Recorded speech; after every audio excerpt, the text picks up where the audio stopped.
दोस्तों आप मेरे पीछे देख रहे हैं कितनी सारी बकरियां।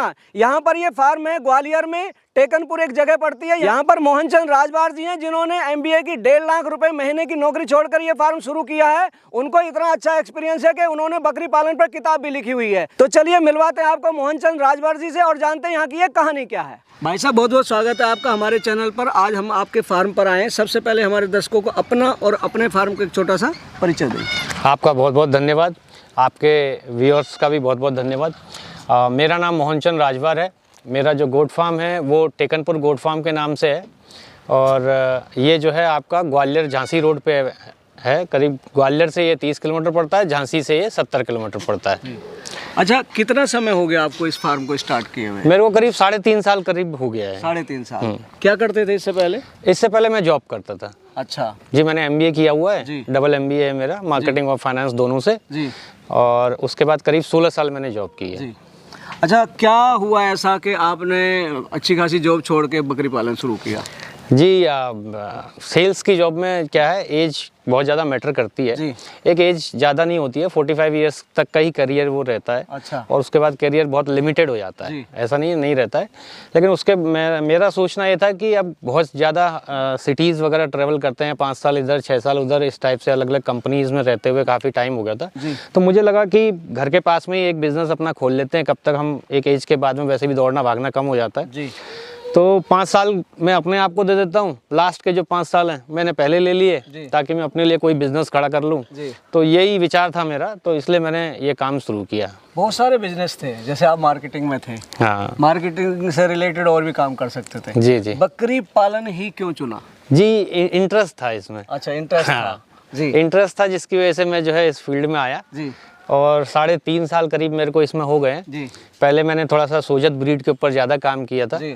तो अभी जो है बर्बरी के ऊपर मैंने काम शुरू किया, करीब 1-1.5 साल हो गया है। जी। तो अब मुझे बहुत बेटर लग रहा है सोजत के मुकाबले में। यहाँ पे सोजत की थोड़ा सा डिमांड कम थी। शुरुआत की तैयारियां कैसे की आपने? देखिए, थोड़ा बहुत तो काफ़ी तो रिसर्च किया करीब मैंने। जी। ये इस मतलब आप जॉब से डायरेक्टली किसी बिजनेस में सीधे कूद जाएं तो ऐसा सही नहीं है। जी।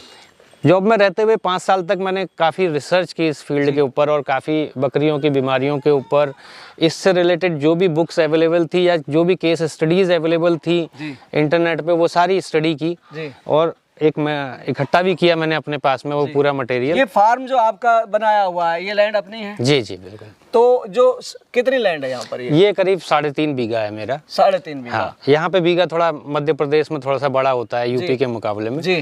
तो मेरे ख्याल से 22,000 स्क्वायर फीट के आसपास में यहाँ पे बीघा होता है। तो ये जो शेड बनाया हुआ आपने, जी, क्या साइज है और ओपन एरिया कितना है इसमें? जी, ओपन एरिया डबल है, अंदर 16 फुट है जी, चौड़ाई, यहाँ पे 32 फुट वही है। वैज्ञानिक तरीके से ही आपने जी बनाया बिल्कुल। है, और जैसा ऐसे उसमें में बताते हैं। 100 बाई 16 फुट है लंबाई इसकी। जी जी। साउथ फेसिंग है ये, साउथ की टाइप को जब सर्दी का टाइम होता है तो सूरज की रोशनी डायरेक्टली इस जाली के अंदर चली जाती है और अंदर सूखा रहता है। जी, ईस्ट वेस्ट लंबाई रखी हुई है जी, आपने। ईस्ट और वेस्ट लंबाई रखी हुई, ताकि जब सूरज सर के ऊपर से निकलता है गर्मियों में, तेज गर्मी रहती है, लू चलती है हमारे यहाँ तो, तब धूप अंदर नहीं जाती है। और आप देखेंगे सेक्शन इन्होंने अलग अलग बनाए हुए हैं, जिस तरह से सेक्शन है उसी तरह से अंदर से गोट आएंगी और सीधी सेक्शन में आएंगी।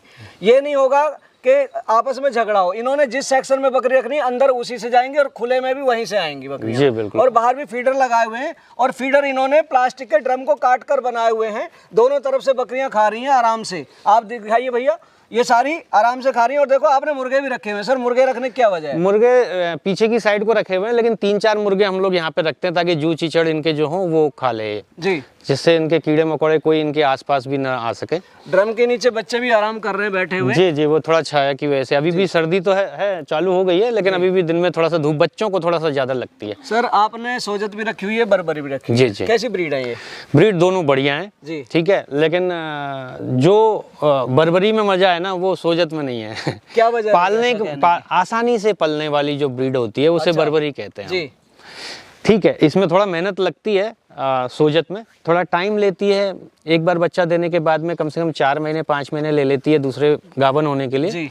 ये इसमें है, लेकिन उसको तो आप सोच भी नहीं सकते, वो गाभन ही रहती है एक तरीके से, आप समझो। जी, जल्दी आ जाती है। बिल्कुल, वो 1.5 महीने में कब गाभन हो जाएगी आपको पता भी नहीं चलेगा, वो अपने आप ही गाभन हो जाएगी। अच्छा, यहाँ आपने नीचे कच्चा रखा हुआ है? जी, यहाँ पे कच्चा रखा हुआ है। और बकरियां आराम से सूखे में बैठी हुई है, धूप सेक रही हैं। जी जी बिल्कुल। खाने में क्या चल रहा है इनका? खाने में अभी चने का भूसा चल रहा है जी। इनका दाना तो चलता ही है जी। और अभी हमने कुछ दिन के लिए इनको हरा चारा अभी बंद कर रखा है। अच्छा। फिर हरा चारा वापस से चालू करेंगे अभी। जी।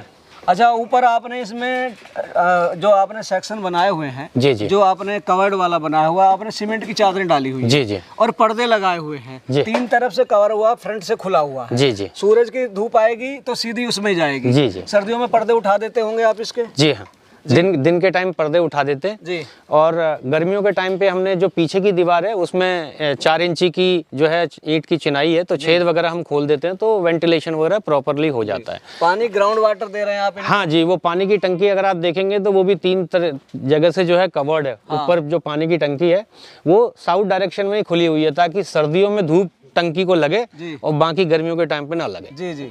और ये आपने फ्रंट पर ड्रम लगाए हुए हैं, सबका पाइप ताजा पानी आप देने के लिए आगे ड्रम लगाए हुए हैं हर सेक्शन में। जी आपने, जी, ताकि इन्हें ताजा पानी हर वक्त मुहैया हो। बिल्कुल बिल्कुल। मैं देख रहा हूँ ये बच्चे चट्टान के ऊपर बैठे हुए हैं क्योंकि पथरीला एरिया, चारों तरफ पत्थर ही पत्थर है। हाँ, और ये आपके फार्म में इतनी भारी चट्टानें उठाई नहीं जा सकती। नहीं। लोग चबूतरा पैसे खर्च करके बनाते हैं, आपको बनाया जी जी, बच्चे खेलने के लिए। जी जी। तो अभी आपके यहाँ जो बच्चे हैं, कितने बच्चे हैं और कितनी बकरियां हैं इस वक्त? करीब 75 बच्चे हैं मेरे पास में अभी, और 125 के आसपास में जो है सर मेरे पास में अभी प्रेग्नेंट फीमेल्स वगैरह हैं जी, करीब। अच्छा, जब भी नया फार्म शुरू करते हैं जी, फार्मर एक बार बीमारियों से जूझता है। जी जी। आपको तो ऐसी कोई परेशानी नहीं हुई? नहीं, ऐसी परेशानी हुई थी जब मैं सोजत लेके आया था। 25 फीमेल थी और 1 मेल था मेरे पास में। इसमें क्या है कि सर शुरुआत में प्रॉब्लम होती है जी, क्योंकि हम कहीं ना कहीं से बकरियां लेके आते हैं, तो जो रास्ते में थकावट होती है उससे जो उनका ग्रुप बिछड़ गया होता है। हाँ। और वो आके यूनाइट होके नया ग्रुप बनने में जो उनको स्ट्रेस लेवल यहाँ पे आके और दाना पानी सब चीज़ें चेंज होती हैं, तो इसकी वजह से पीपीआर या सीसीपीपी इस टाइप की या निमोनिया या कुछ ऐसी चीज़ें हो सकती हैं रास्ते में। मेरे पास भी आया था पीपीआर का। अच्छा। क्योंकि मैंने हमारा ग्रुप था जो भी CIRG से हम लोगों ने जहाँ से भी जो भी हमारे ट्रेनिंग देने वाले थे उनने ग्रुप बना रखा था, तो जो है पीपीआर का हमने इलाज किया क्योंकि टीका लगाने तक का समय नहीं देती है वो। जी।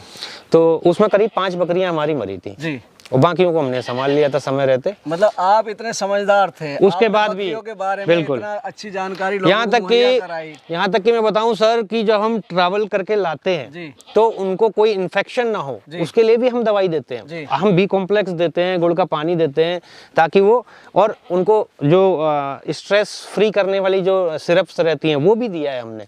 लेकिन कुछ बकरियों को फिर भी प्रॉब्लम रहती है। उसे pre and post transport management कहा जाता है, जिसकी आप बात कर रहे हैं। हाँ। अगर वो हम ढंग से सीख गए तो हमारी बकरियां आने के बाद बीमार नहीं पड़ेंगी। जी बिल्कुल। क्योंकि जब वहां से लोड हो रही हैं बकरियां उस समय सेफ्टी मेजर अपनाए जाते हैं। बिल्कुल बिल्कुल। गाड़ी में रेत या पराली या आप पत्ती होती है गन्ने की वो बिछाई जाती है ताकि बकरियां अगर पेशाब करें तो गीले में ना।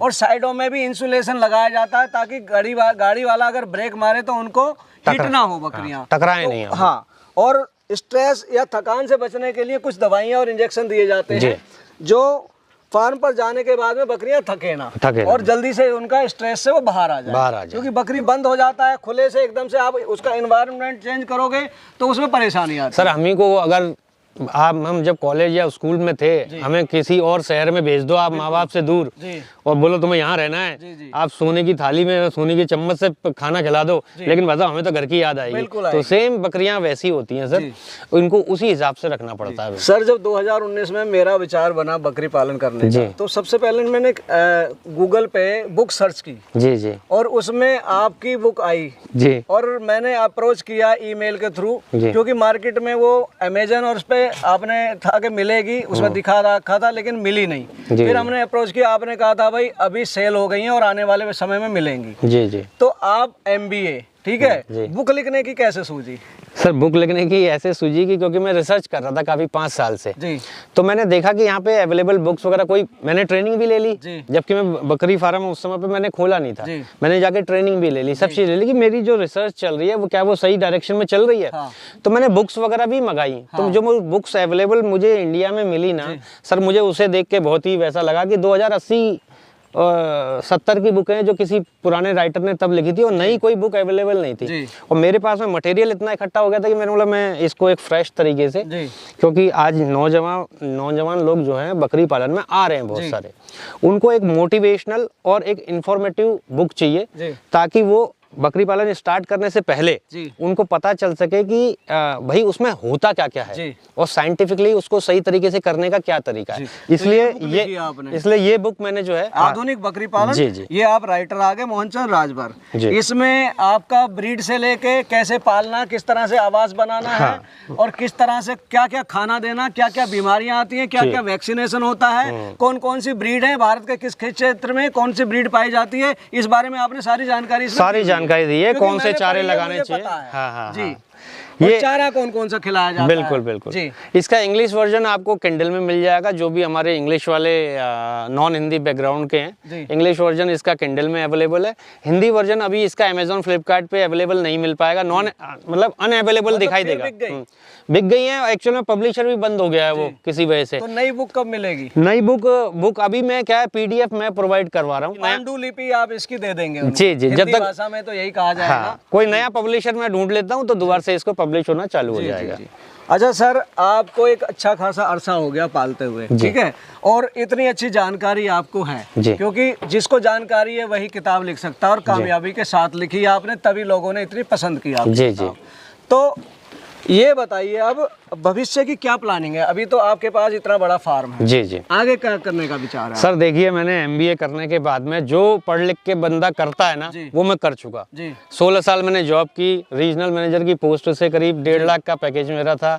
मैंने वहां से रिटायरमेंट लेके ये गोट फार्म चालू किया है। पढ़ लिख के जो करना था मैंने कर लिया। अब मैं घर के पास में हूँ, मैं गोट फार्म ही करूंगा, यही मेरा भविष्य है सर, यही मेरा भविष्य का क्या प्लान है? जी, बढ़ाने का तो ये है कि मैं इसको 500 बकरियों तक ले जाऊंगा। अभी मेरे पास में 225 के आसपास में, तो अगले आने वाले 1.5 साल मेरे लिए ये है कि ये शेड को मेरे को 100 फुट और बढ़ाना है जी, और क्वांटिटी को मेरे को थोड़ा सा और डबल करना, क्योंकि लैंड की कमी नहीं है आपके पास, लैंड चारों तरफ आपके पास लैंड है जी, ठीक है, और इन्हीं से आप, क्योंकि ब्रीड है, आप ब्रीडिंग पे काम करेंगे। जी जी बिल्कुल जी। जो मेरे पास में अभी बकरियां हैं सारी 2 बच्चे देने वाली बकरियां हैं, कोई भी ऐसी नहीं है जी। सोजत की मेरे पास में कुछ क्वांटिटी अभी अवेलेबल है, सोजत की क्वांटिटी को मैं बिल्कुल ही धीमे धीमे खत्म करूंगा। हालांकि प्यार है भाई, पहली ब्रीड आपकी है तो सोजत को आप हटाएंगे। हाँ, क्योंकि आगे जाके एक ब्रीड पे काम करना है। जी जी, मेरे को एक ब्रीड पे काम करना है जी। तो इस तरीके से जो है आगे का मेरा ये प्लान है। अच्छा, इसका जो देखो, बकरी का हर चीज कामयाब हो जाती है, जी ठीक है ना। हाँ हाँ। इसका जो बेसिकली वेस्ट है, मींगनी, हम मींगनी के ढेर पे ही खड़े हुए हैं। बिल्कुल बिल्कुल, दिखाओ भैया जरा। तो इनका मींगनी का आप क्या करते हैं? देखिए, हमारे यहाँ तो हम किसानों को बेचते हैं। अभी हमने इसका वर्मी कंपोस्ट और इसका प्लान नहीं किया है, लेकिन जो मैंने बताया कि 1.5 साल के अंदर जो एक्सटेंशन हम लोग करने वाले हैं उसमें इसका वर्मी कंपोस्ट का भी हम लोग लगाएंगे। हाँ, इसको आप ठंडा करेंगे, मीथेन निकाल के आप इसे वर्मी कंपोस्ट तैयार करेंगे, केंचुए वगैरह डाल के, और वैसे ही इतना अच्छा खाद होता है बकरी वाला। वैसे भी, हाँ, वैसे भी काफी अच्छा खाद होता है। बिल्कुल। तो सर थोड़ा कमर्शियली आते हैं अब जी।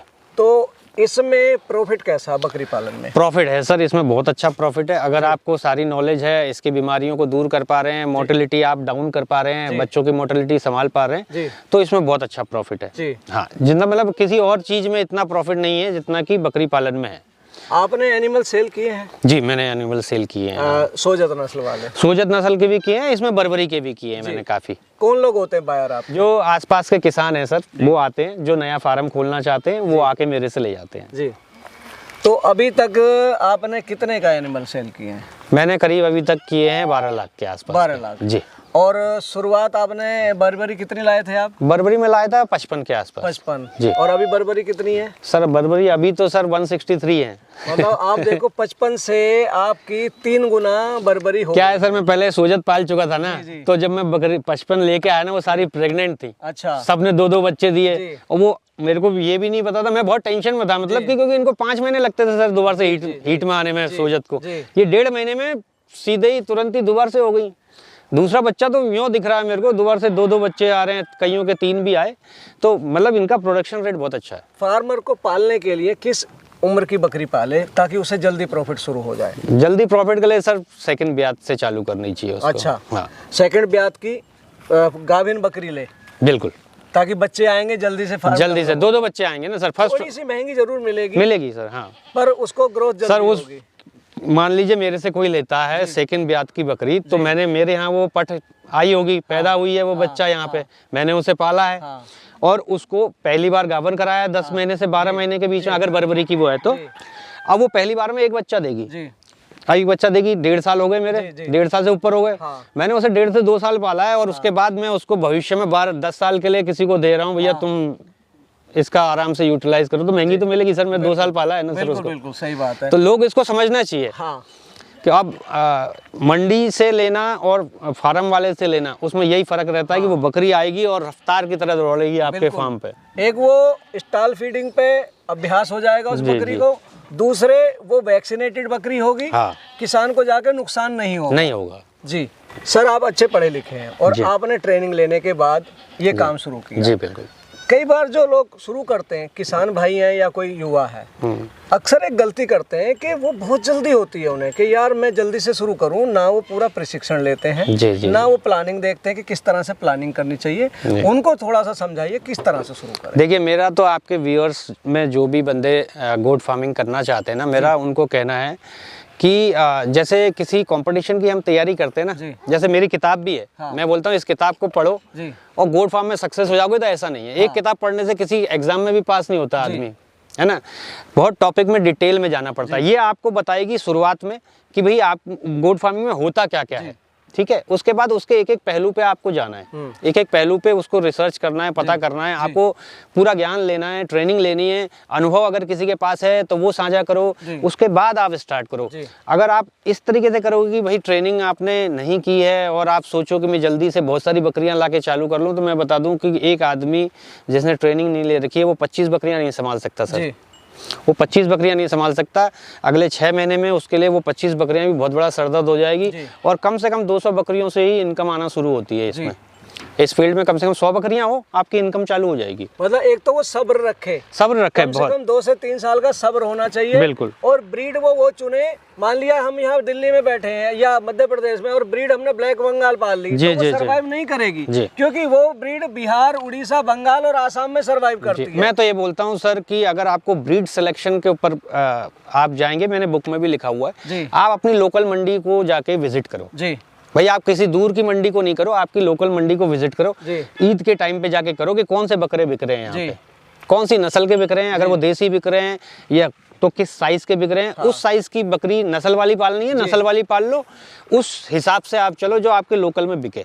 मतलब पहले आप मार्केट सर्च करें। बिल्कुल। मार्केटिंग अगर आपने कर ली, पाल तो आप लेंगे, पालना तो यह है कि आपने दाना खिलाना, चारा खिलाना, पल जाएगी, लेकिन सबसे बड़ा जो टफ टास्क होता है इसमें वो है मार्केटिंग। बिल्कुल। अगर आप बेच पाए, आपने मान लिया माल तैयार कर लिया, आपने ट्रेनिंग भी ले ली, जगह भी आपके पास, चारा भी उगा लिया, बकरियां पाल भी ली, बच्चे भी प्रोड्यूस कर लिए, और अगर आप सेल नहीं कर पा रहे तो वहां पे आप फेल हो सकते हैं। जी, मैं बताऊं आपको कि जो भोपाल की या देवास की मंडी या मुंबई की या गाजियाबाद, दिल्ली वगैरह की ऐसी बड़ी मंडियों का बकरे अगर देख के आप किसी गांव में जाके फार्म करना चाह रहे हो और वैसी ब्रीड अगर आप पालना चाह रहे हो ना, तो पॉसिबल नहीं है सर ये।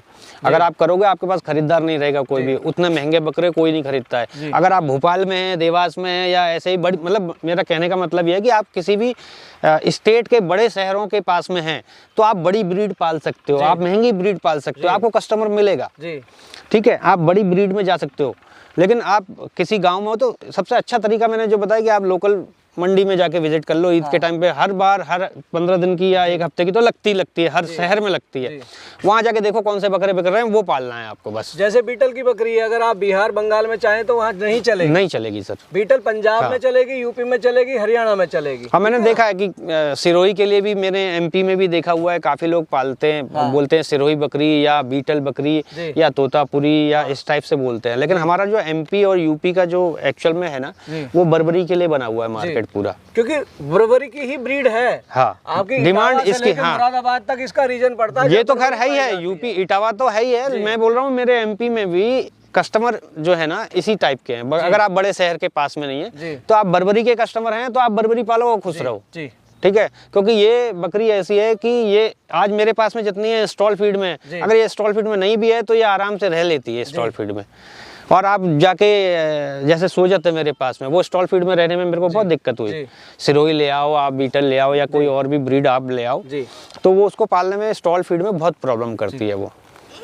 दर्शकों, जैसा कि मोहन चंद जी ने बताया कि आप किस तरह से बकरी पालें, मेरा यहाँ कहने का मतलब ये है कि देखो हम ज़्यादा से ज़्यादा आपको जानकारी देने की कोशिश करते हैं अपनी वीडियोज़ में, लेकिन वो जानकारी एक लिमिटेड होती है। कई चीज़ें ऐसी होती हैं जब आप बकरी पालते हैं कर कर के सीखते हैं, और प्रशिक्षण में क्या होता है इनका हाउसिंग मैनेजमेंट, फीड मैनेजमेंट, बहुत सारे 7-8 टॉपिक होते हैं जो सारे आपको उसमें पढ़ाए जाते हैं।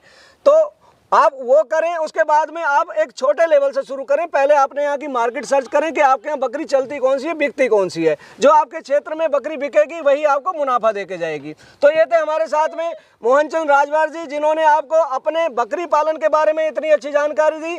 वीडियो को लाइक करें, शेयर करें व चैनल को सब्सक्राइब करें। मिलेंगे जल्दी एक नई और इन्फॉर्मेटिव वीडियो में, तब तक के लिए जय जवान जय किसान।